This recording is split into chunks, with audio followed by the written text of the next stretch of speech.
All right, guys, if there's one R&B album to study, it's the new album from Isaiah Falls. This album is crazy. We're only on track 2, and it's teaching us so much stuff. So what we're going to do here is create a beat in the style of. I'm not recreating his beat on this one. The song, pardon me, is called A Florida Love Story, and I'm going to break down the elements that I hear. Okay, so the chords I hear, firstly, we're going to map out the key. The key, what I've noticed is that the key that they've been using, at least so far, in this song and another reference song, is a Dorian mode, but from a different scale. So basically, we're using a minor scale, and it's usually a sharp. So in this case, it looks convoluted because I played a lot of notes, but let's redo the scale here. Okay, so the technical scale here is G sharp minor, but we're not starting at G sharp. We're actually going to start here at C sharp. And this creates, when you start from a different position than the root position, it creates a mode in the minor or major scales. So here we're actually playing C sharp Dorian. Okay. And I've noticed that's a theme from their style. So this is the thing that pulls you out of like the typical music production, is understanding that we're creating from a mode. And I teach modes in the Music Theory Essentials. Go to busyworksbeats.com/music theory essentials to learn more about modes. Okay, so instead of playing G sharp minor, we're starting here at the C position. And C and G have a very push-pull relationship because that's tonic dominant type of relationship between the notes. So now we understand that. We're going to play these chords for you. So let's open up the chord so you guys can see. Okay, so here's the first chord. So we're going to play D flat minor ninth. You can call it C sharp if you want. And then we're going to move to B major 9. Same chords if you guys watch my last video. But let's switch it up. We're going to flatten the 3rd and then double flatten that 7th. Create a minor 6 turnaround. Let's go back.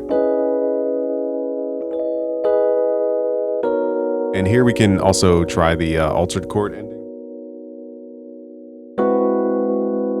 That altered chord right there. So I love this sound because in this record, this specific song, they're playing a lower octave. So those are the chords I hear. So they're playing down an octave. Also, they have more of an 80s E-piano, but I like my tone right now. But you guys could switch out the E-piano sound.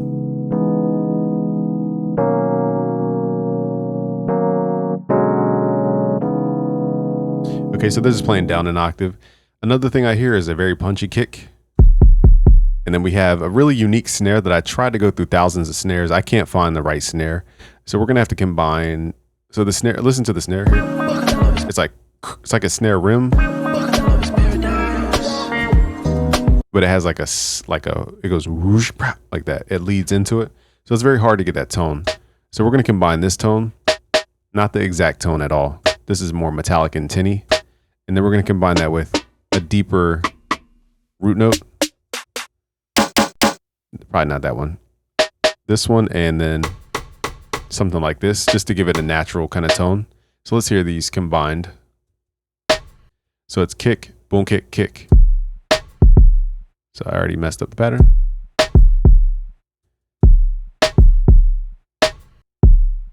Very like Latin 2000s pattern there. We're going to drag that into the playlist. Let's go to song mode. Now, again, I'm not trying to recreate the song. I just really like the way they approach the music here. It's very fun and uplifting, but it's still in that R&B bag. Okay, so we have the kick. So let's turn that off for now. Now, I love the bass too. So we're going to use Trillium for the bass. And the bass line is pretty simple. You're going to use C sharp. Let me turn off my keyboard here. And you guys will get the project files for free. I'm not going to give you the actual song. This is just a reference we're building around. So for those who don't know, a lot of like top producers, they'll build around a song and then they remove the song to see what they have created over top the song. So the bass, let's listen to how it plays.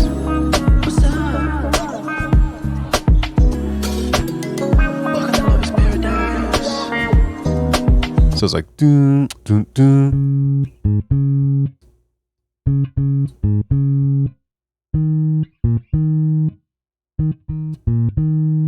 I'm going to add that little half step. This is my style. So we're playing the notes C, and let me open up. Can you guys see on this? I guess there's no instrument here. Let's pull up Trillion. Okay, so we're playing C sharp, and then we're playing G sharp. So these are 5 notes away, 1, 2, 3, 4, 5. So pretty simple. They're basically, when you go from C to G, that's a perfect fifth, but we're not going up, we're going down.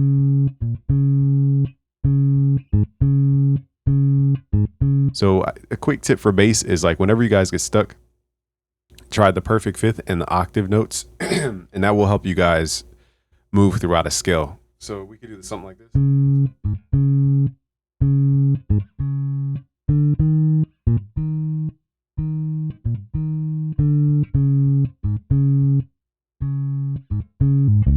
See how I added that? Dun, dun, dun. That's the same note. It's C sharp down an octave. So we can improv with that using fifths. And then lastly, what I hear in this record is a guitar wah. Now we're not going to get that exact sound. I would have to play it out, but I can show you some techniques using your DAW to create a wah sound. And then you hear t, t, t, t, t. So that's the hi-hat pattern. All right, so pretty much, and then his vocal performance. So let's create on that thesis. Let's just use that as the building blocks. And if we ever struggle throughout this production process, we'll reference just to keep track of like the essence of the song. So again, I'm not trying to recreate the song. So again, kick, let's turn the metronome on. We're at 100 BPM. So we got to have that big kick and that short snare, the truncated snare. Now, luckily the drums don't change. So let's just copy and paste, Control B. And let's start organizing our production into layers here. So this is the rhythm layer. The rhythm layer will keep the time for the track. Then we have the contrast layer. Then we have the harmony section. And we have the top line. So the top line is the memorable melody. In this case, that's the vocal. So we need to leave space for the vocal to perform. The harmony is what I showed you guys, those 2 chords. And we'll add the 3rd chord in. Contrast layer is the bass line. So I really could just do the bass line right now and just because I already know the chords we're going to play. So let's do the bass line. I'm going to do it up an octave only because my ear, I guess I could, well, I'm going to do it up an octave just so it's easier. And I'm just going to play until I just don't play.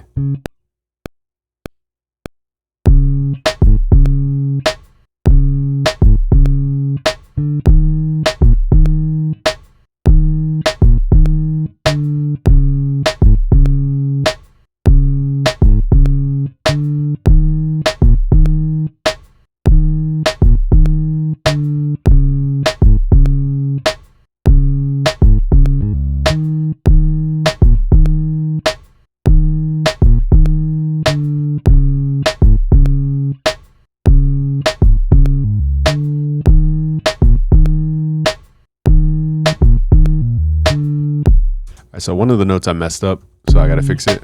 Forget where it was though.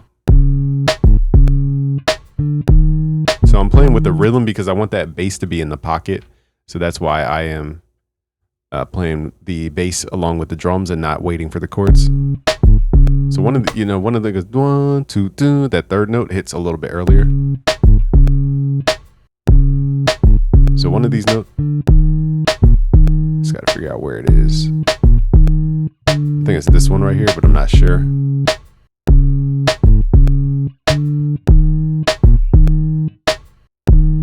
Now this note, I'm going to fix the length. So it was just a little short.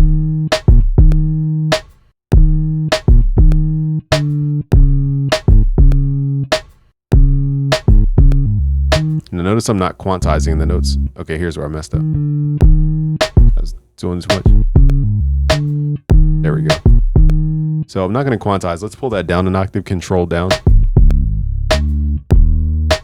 So that's how you guys create bass lines. Just make it simple. It's about that perfect fifth, the tonic note, and then just using the octave as a way to add a 3rd note in.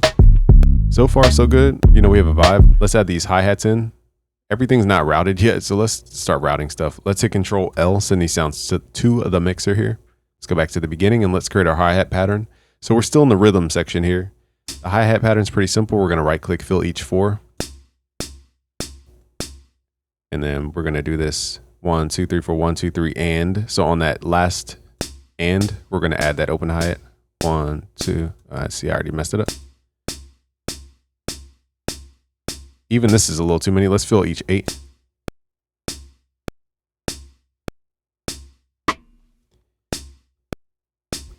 Let's hear this in context. Let's see if we need more or less.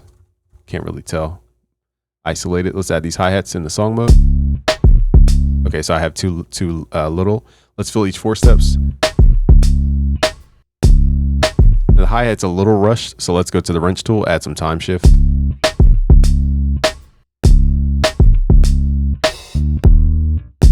I'm pretty sure that's how it went in the song. I don't know if they did it on syncopated notes or what. So let's reference the song right now. So it goes to, okay, so it's not on the downbeat. Okay, so we're gonna basically go back to the hi-hats and move the open hi-hat earlier. 1, 2, 3, 1. Okay, so it comes in on the syncopation, which is the and. 1 and 2 and 1 and 2 and. So it comes in on the and.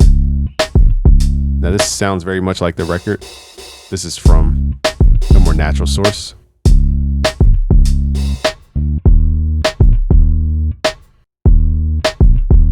Let's see what else we can get in here. So we have the kick, we have the bass. Now the kick and the bass are fighting right now, so we're not going to worry about that. Let's just copy and paste the hi-hat pattern all the way through. So we have hi-hats, we have kick, snare, we have bass line. And now basically with the keys, we can freestyle over the track. So let's go to our keys. Now I have a Korg Kronos, which I'm probably going to play it over this and not a plugin because it just sounds better. So let me find a blank sampler here.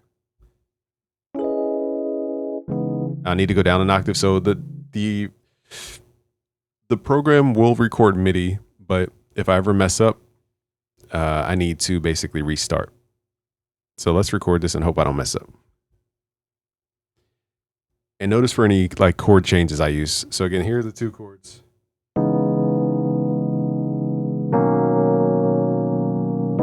If I add a chord change, I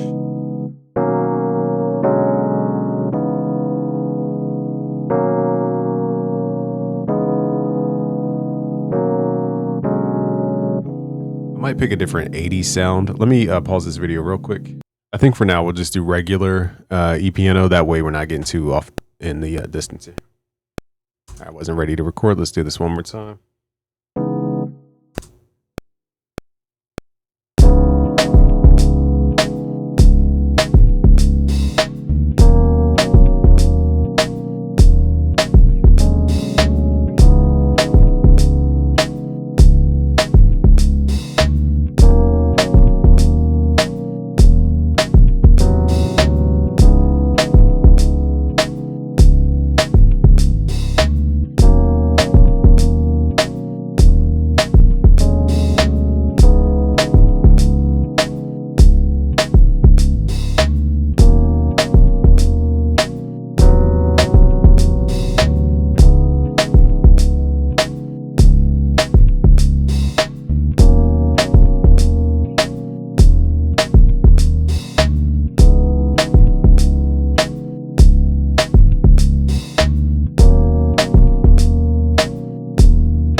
So I messed up at the end, but it's all good.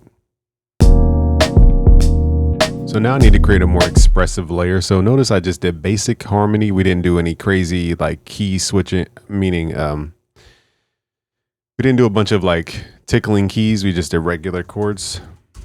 And I'm going to go back, and I messed up here with the sustain pedal here. But we'll act like that was on purpose.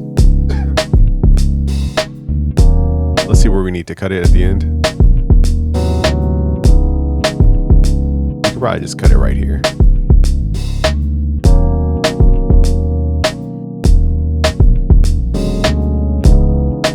All right, so we found where we... Okay, so I tried to do all the tickly stuff, and that's what threw me off. Okay, so let's add so with these 4 layers, you have the top line, and then you have the top line expression layer. Here's where you can add all the like ear tickly stuff. I'd recommend doing this separately unless you're just a really good musician to where you could play and express at the same time. So not a hard rule to do it all in one. I think a lot of people don't realize the loops you guys get are multiple layers. And then you have the rhythm expression. I don't think we need any rhythm expression except for maybe a percussion drum fill at the end. The contrast expression, we already played that in the bass, so we don't need to do that. Where is this? And the harmony expression we're going to record now. All right, so we have the contrast expression. We're going to add the rhythm expression, and now we're adding the harmony expression. Now the top line expression layer, that's going to come from the actual artist. So let's start mapping out our harmonic expression here. So again, it'd be tickly stuff like, you know, kind of going up and down the keyboard, or just...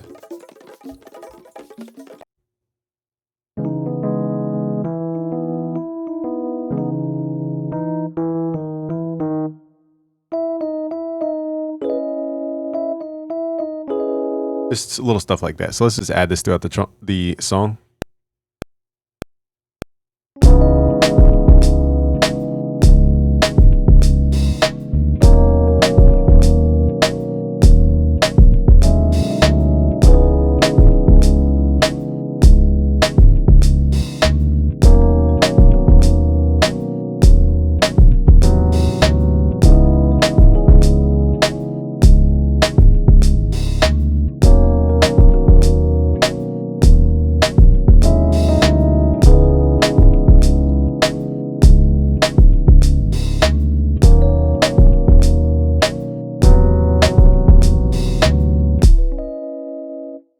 So I don't know why it just stopped out of nowhere. I think because I was recording MIDI. I don't know what just happened right there. All right, so let's hear it back. And also too, I heard a lot of clipping, so I don't know why my thing is clipping. I think it's just the bass and the kick. Let's just turn off the kick for now. Let's just turn it down.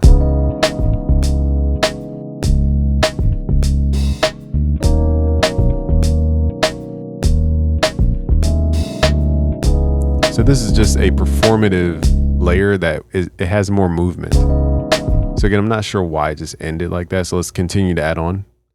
Now, the reason I didn't do the end chord is because I forgot what chord I played because it was so improv.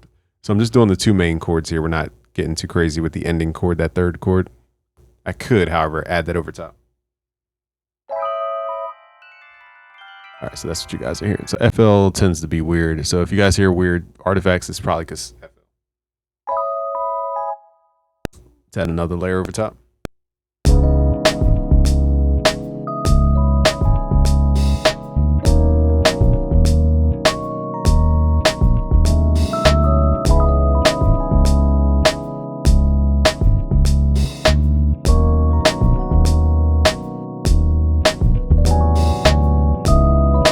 See how I tried to guess and it didn't match? That's why it's risky to do it, because I chose a different chord each time. So that was a risky move, and I picked the wrong chord. So let's just do that again.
started getting fancy, and that's what I get. I messed up. All right, so this is why I separate stuff into layers. So I like my brain can categorize what I'm trying to do per the layer. So I think I like the second take better all the way through. We're just gonna turn it down because I don't want it to be perceived as the top line to compete against the vocal. So I messed up at the ending here, but it doesn't matter. Let's just chop it out.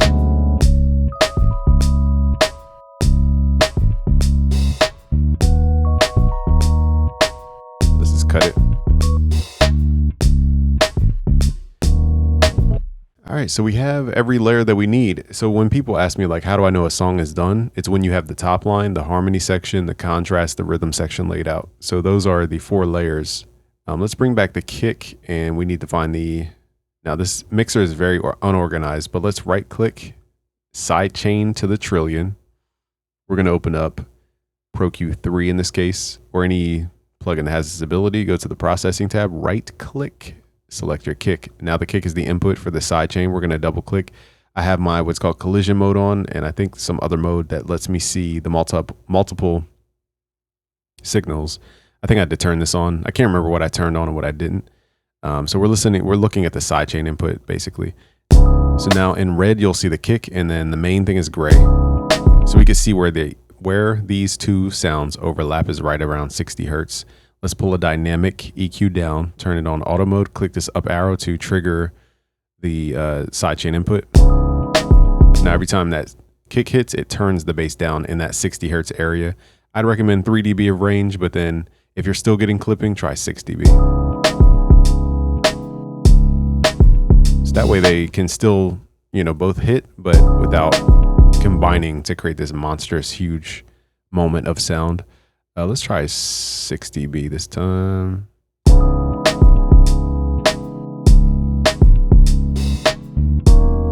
Okay, so we get a more dynamic approach here. All right, so now it's just about getting the levels right.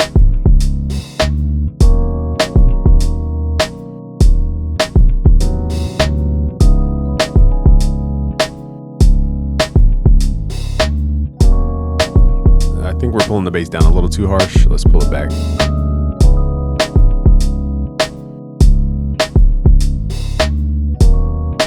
Here we go. Somewhere around 4 dB is fine for this track. Okay, so the harmony goes all the way out here and then it stops. So we need to figure out where do we leave off. So it looks like the 1, 2. Okay, so basically we could just repeat it. So because it's a simple chord formula, it's just 1, 2, change, 1, 2, change. I know I can just copy and paste all the way through without thinking like where I am in time. Again, you guys will get the project files for free, except for the original song that we built around. So our version is going to be a lot different than the original. Now we're still missing the guitar wah sound and some other things that I forgot. So let's reference the original just to see what we forgot. I ain't worried about a bitch. If you ain't worried about a bitch. If you want it, we can talk now. So like wow, wow, wow, wow. So that guitar wah performance. I'll show you guys the way I would do it, but again, it's really, if you have the effort and time, I would pick up a real guitar and just try to use maybe an auto wah, or if you're familiar with modulation through a MIDI controller, you could do it that way. That's very convoluted though. Using a real wah pedal can be a little, you got to practice. Oh, you know what? I forgot the percussion endings here. So what I'm going to do is just chop it and try to figure out the timing. So we got to figure out the downbeat of the percussion loop. So it goes dun dun dun dun dun dun down dun dun dun dun. Okay, so we need to figure out the downbeat. So it says 76 BPM, but we don't have time to figure out how to time stretch it. So I'm just going to double click, go to mode, stretch mode, and pull this into where I assume that they would record. So 8 bars, 4 bars, something like that. And now the chopping should be a little bit easier. But we don't always have stuff that's on time all the time. So let's change the snap to grid to like a half beat or a beat. And we're just going to chop out the ending of this. Just that. We're just going to use that every now and again. Or we could even use this ending here. So think of it like a drum fill, but just with percussion. because we don't want to do in an R&B song. This is too much. Okay, so we're just going to add these little endings throughout the track. All right, so we have these 3. Notice how we're using everything in 3s. 3 chords, 3 percussion endings. It just keeps the ear engaged. So that didn't line up at all, so let's go back.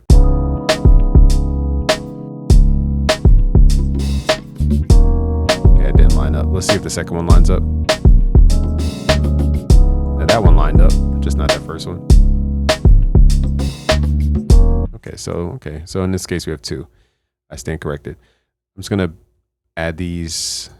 Now if we add too many, it can get repetitive.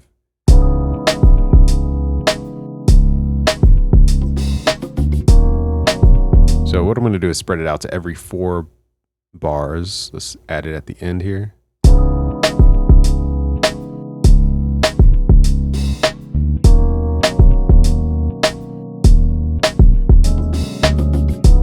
So it's just like that thing that lets the ear know we're moving into something new. So see how fast I'm arranging when you have this 4-layered system?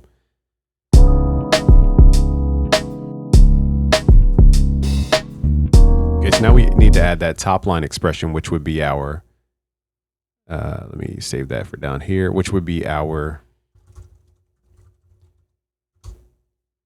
wah guitar.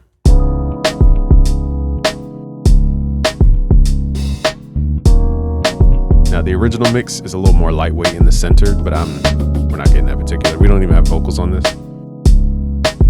We could truncate the bass a little bit more, take out some of the length of it.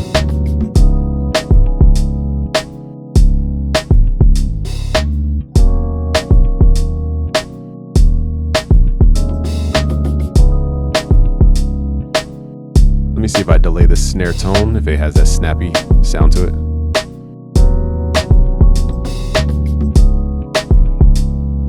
So that of the original snare, it's like a gap in between the snare hits, but I couldn't find the original snare anywhere in my library. So I'm adding a little time delay between the snares.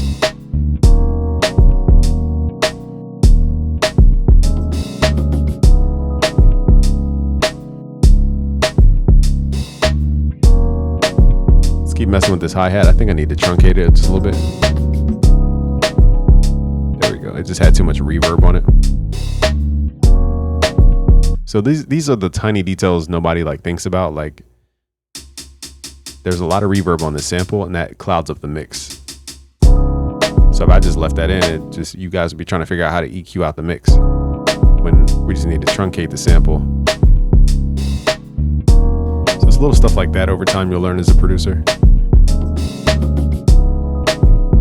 The beat doesn't need a lot of mixing because all the sounds are in a pocket. All right, let's get this wah guitar going. So I'm going to use Stratocaster from Ample Guitar SC, made by Ample Sound. Okay, this is the Stratocaster SC. And now we can play notes. I'm going to take off any effects inside the plugin because I don't want the reverb or delay turned on, or the EQ.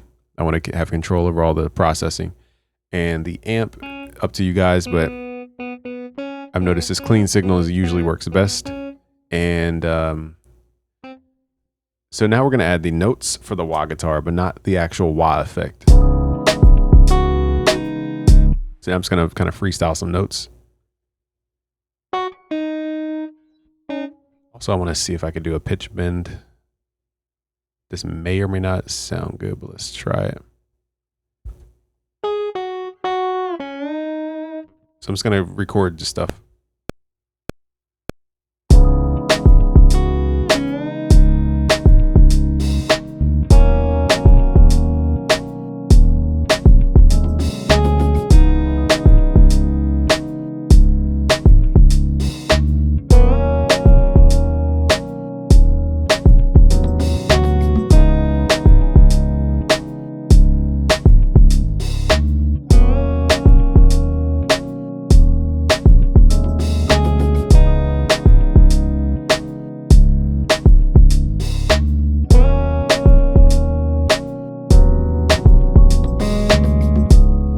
I'll leave it there.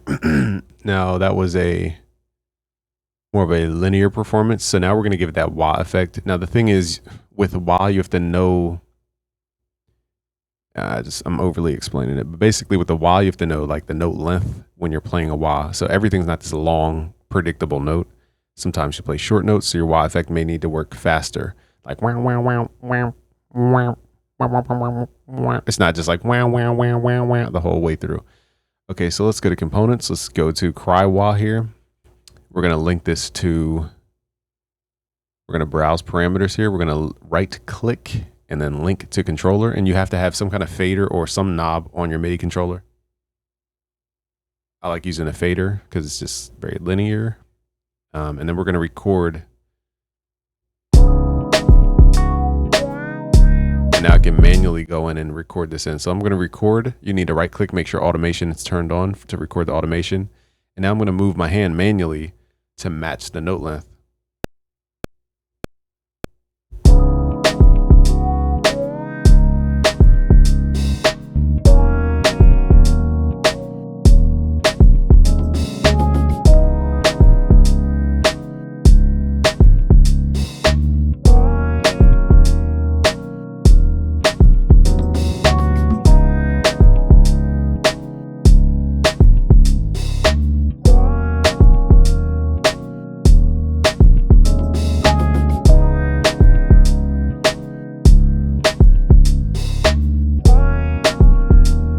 That one I didn't perform so well to end, but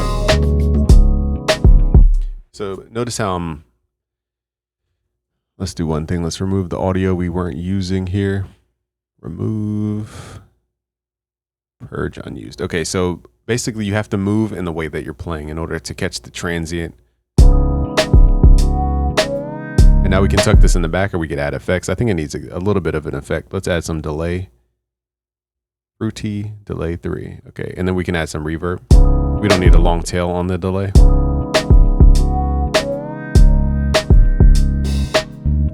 And normally I would send to a reverb, but in this case we're just gonna put it directly on. Just kind of push it to the background. Let's turn it down a little bit. And again, a real guitar you would have a lot more control, but we're using MIDI here, so.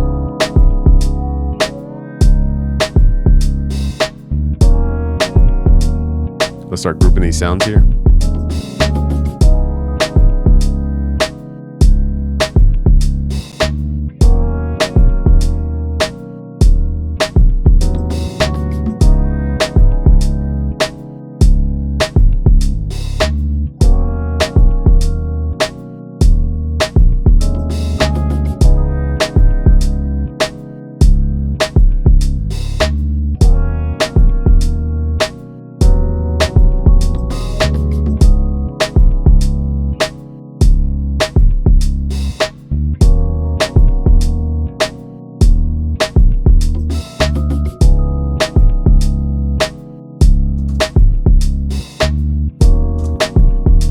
So now I'm just gonna level stuff real quick.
you guys will get the project files for free. Go to busyworksbeats.com/music theory. So go to busyworksbeats.com/music theory to get these project files for free. Shout out to Isaiah Falls. The project is crazy. I'm only on track 2 and we've learned so much.